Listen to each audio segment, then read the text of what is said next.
Hello friends, morning harvest చేద్దామని గార్డెన్కి వెళ్తే passion fruit దొరికింది. ఇంకా ఉన్నాయని చెక్ చేసి అవి ఇంకా పండలేదు. మళ్ళీ అక్కడ నుండి పచ్చిమిర్చి హార్వెస్ట్ చేశాను. ఈ రోజుకి సరిపోయే మందం దొరికాయి. ఇందులో ఎలాంటి కెమికల్ ఫర్టిలైజర్స్ యూజ్ చేయలేదండి. అన్ని ఆర్గానిక్ ఫర్టిలైజర్సే యూజ్ చేశాను. చాలా వరకు కిచెన్ కంపోస్టే యూజ్ చేశాను. నెక్స్ట్ పపాయ హార్వెస్ట్ చేశాను. తమలపాకులు కూడా చాలా హెల్దీ ఫ్రెష్గా ఉన్నాయి. తర్వాత ఇన్సులిన్ లీవ్స్ కలెక్ట్ చేశాను. తర్వాత ఆల్ స్పైసెస్. మా గార్డెన్లో చాలా వరకు యూస్ఫుల్ ప్లాంట్సే ఉన్నాయి. ఏ రోజుకి ఆ రోజు ఫ్రెష్ కూరగాయలు, పండ్లు హార్వెస్ట్ చేస్తాము. లెమన్ గ్రాస్, తర్వాత బ్లూ పీ, బటర్ఫ్లై పీ. దీనివల్ల చాలా ఉపయోగాలు ఉన్నాయి. ఇంకా ఏదైనా మొక్క గురించి ఫుల్ ఇన్ఫర్మేషన్ కావాలంటే కామెంట్ చేయండి. దాని గురించి సపరేట్ వీడియో చేస్తాను.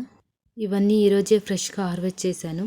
నా వీడియో నచ్చితే నా ఛానల్ గార్డెన్ రివ్యూస్ని సబ్స్క్రైబ్ చేయండి. లైక్, షేర్ అండ్ కామెంట్ చేయండి. Thank you.